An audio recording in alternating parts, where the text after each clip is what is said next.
Okay, now after the discussion of type of optical fiber, now move towards the to find out the acceptance angle and numerical aperture of the optical fiber. As we already discussed, the optical fiber are classified into two categories based on number of mode and the refractive index, as we already discussed. Now our aim to find out the acceptance angle. And what is the meaning of acceptance angle? Acceptance angle क्या है? So acceptance angle is defined as the maximum external incidence angle for which the light will propagate in the fiber.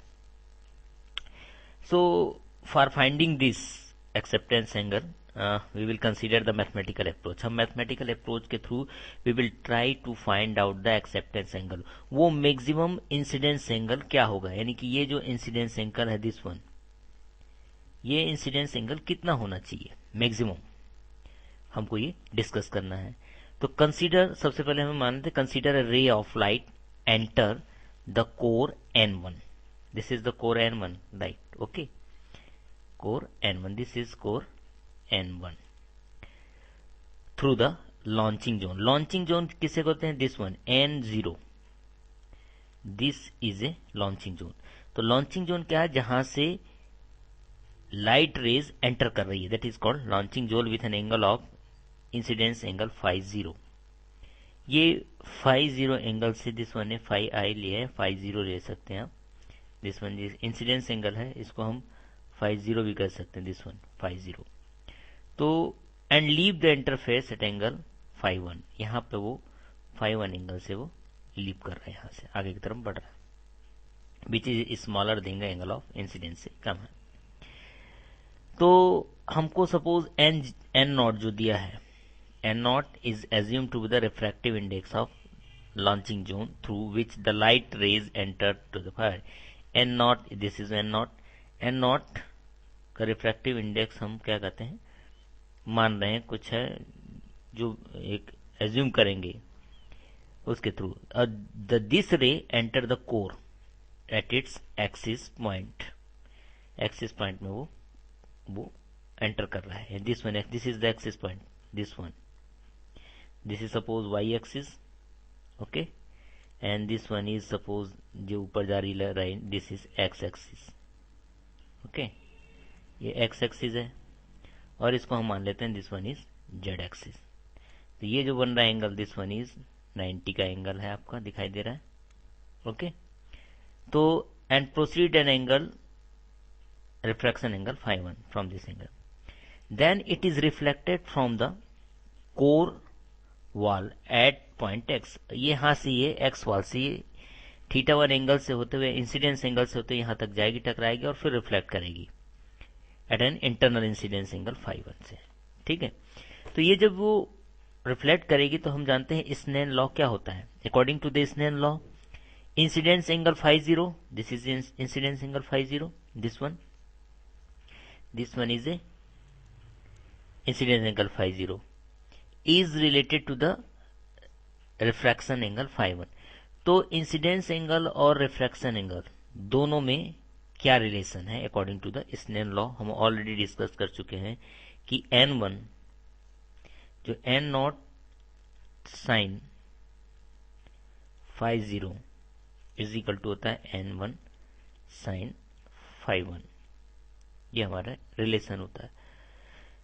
तो यदि हम triangle ने x Y Z triangle, आपको दिखाई दे रहा है this one is X, this one is Y, ये, और दिस वन इज जेड. तो ये एक्स वाई जेड ट्राइंगल यदि हम ले, ट्राइंगल जो हम ले रहे हैं एक्स वाई और जेड, तो by the property of angle से क्या होगा कि the sum of all internal angle in any triangle कितना होता है, 180 के बराबर होता है. द सम ऑफ जितने भी अंदर के एंगल होते हैं 180 के बराबर होते हैं. तो यानी कि यहाँ पे कौन कौन से एंगल जुड़ेंगे हमारे पास, this one is 51 angle, okay.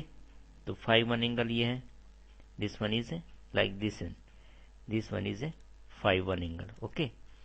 And plus this one is 5 angle, यहाँ दिखाई दे रहा है आपको 5 एंगल ये, तो ये 5 एंगल प्लस 90 का एंगल आपको दिखाई दे रहा है, दिस वन इज 90 एंगल। ये किसके बराबर, तीनों इंटरनल एंगल कितने के बराबर होना चाहिए, 180 के बराबर होना चाहिए। ओके, तो phi one is equal to कितना हो जाएगा, फाई इज इक्वल टू हो गया 90 minus 5। Okay, 90 minus 5।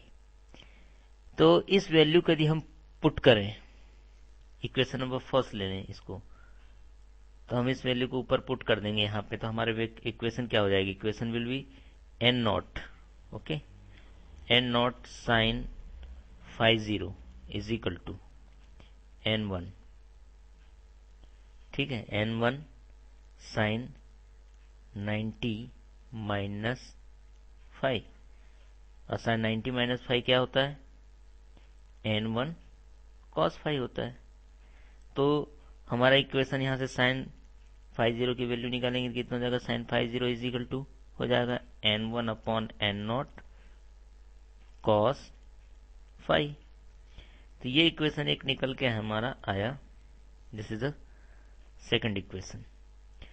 To propagate within the fibre the internal reflection angle phi जो होना चाहिए must be greater than the critical angle phi C, यानी कि किसी भी ऑप्टिकल फाइबर में लाइट तभी प्रोपगेट कर सकती है जब इंटरनल रिफ्लेक्शन एंगल फाई जो है वो क्रिटिकल एंगल फाई से कहीं ज्यादा हो, ग्रेटर देन हो, तभी वो उससे बाहर निकल सकती है, अदरवाइज कोई चांसेस नहीं है। तो हम यहाँ पे से इस चीज को इजिली वेरीफाई कर सकते हैं कि किस ढंग से, like this we already know this कि sine phi C critical angle कितने बराबर होता है, n2 upon n1, we already know that कि ये दोनों इसके बराबर होते हैं। तो इसके cos फाई की वैल्यू निकालेंगे तो कितना हो जाएगा, cos फाई हम यहाँ से निकालें, cos फाई निकल था under root 1 minus sine square phi C. तो साइन की वैल्यू हमको पता है यहाँ से कितना हो जाएगा, तो हमारी वैल्यू हो जाएगी 1 माइनस n2 अपॉन n1 का होल स्क्वायर। तो हमारा इक्वेशन क्या हो गया, cos phi is equal to cos phi C is equal to हो गया n1 square minus n2 square का अंडर रूट अपॉन n1। ये इक्वेशन नंबर हमारा थर्ड हो गया। So therefore the maximum value of external incidence angle for which the light will propagate in the fibre is found by substituting this value. इस value को आप किस पे substitute कर दो, इक्वेशन नंबर 2 पे, this is equation number 2 phi. तो phi की वैल्यू आप सब्स्टिट्यूट कर दो तो हमारे एंगल निकल के डायरेक्ट आ जाएगा कि फाई कितना होना चाहिए मैक्सिमम, हमारा मैक्सिमम जो फाई होना चाहिए हम इसको, तो साइन इनवर्स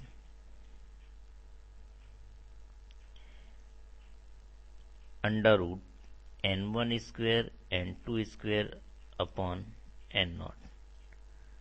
तो ये this is called the acceptance angle, this is called the acceptance angle. तो यही कराता है कि ऑप्टिकल फाइबर का एक्सेप्टेंस एंगल कितना हो सकता है। तो हम मैक्सिमम एक्सेप्टेंस एंगल हमने आपको निकाल दिया कि acceptance angle will be phi naught is equal, phi naught maximum के लिए ले रहे हैं, is sine inverse under root n1 square minus n2 square upon n naught. n naught जगह है लॉन्चिंग जोन, तो एयर के लिए लॉन्चिंग जोन क्या होता है, n नॉट जो है एयर के लिए वो होता है 1। तो हम इसको direct phi naught is equal to sine inverse under root n1 square minus n2 square कह सकते हैं।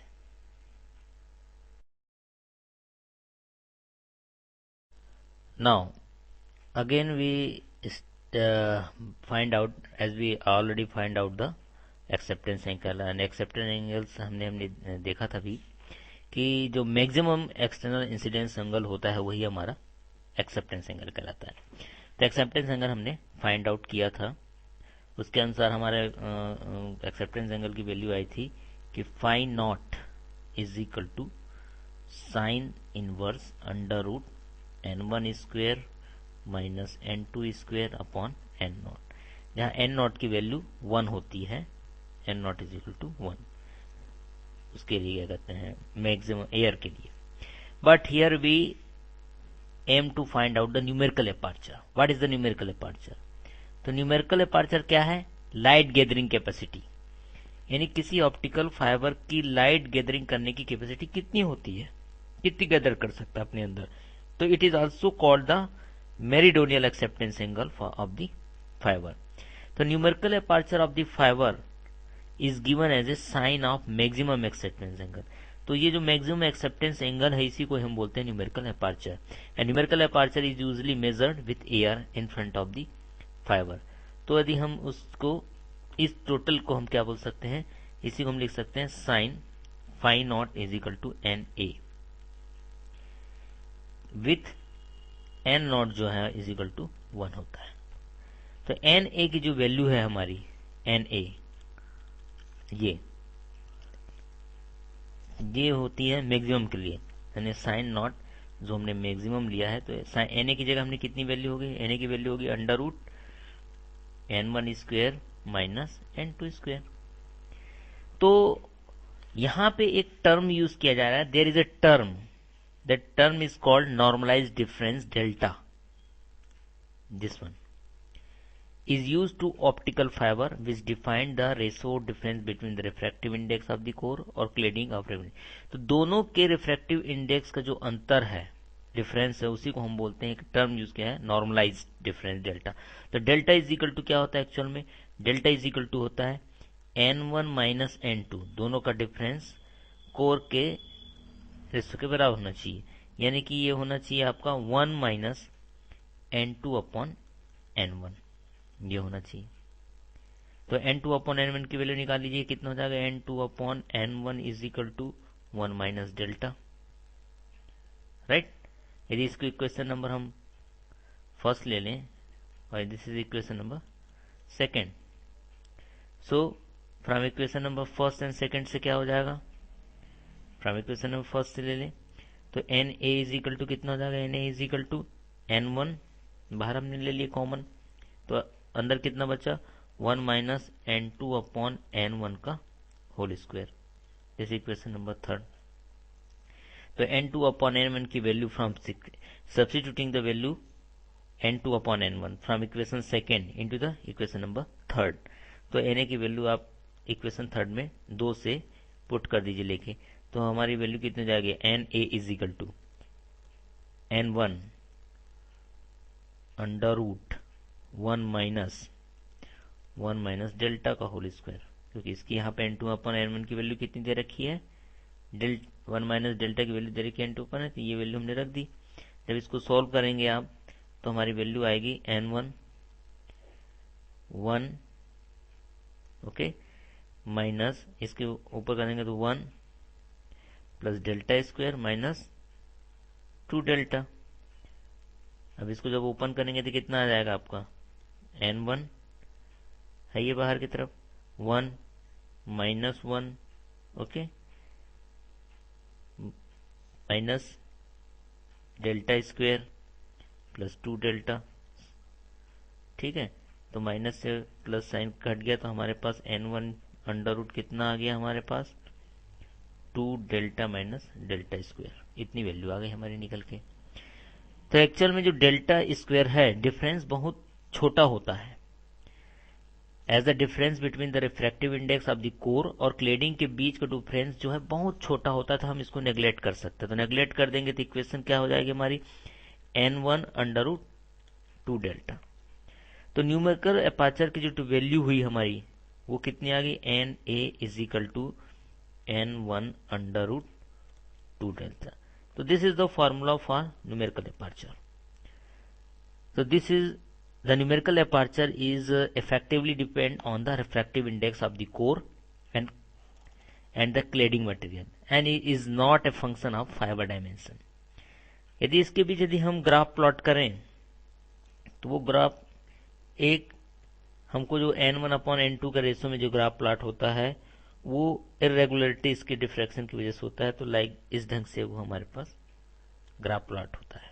ये n1 अपॉन n2 इधर आएगा, इधर न्यूमेरिकल अपर्चर यदि हम मेंशन करें तो हमारे पास इस ढंग से ग्राफ प्लॉट होता है.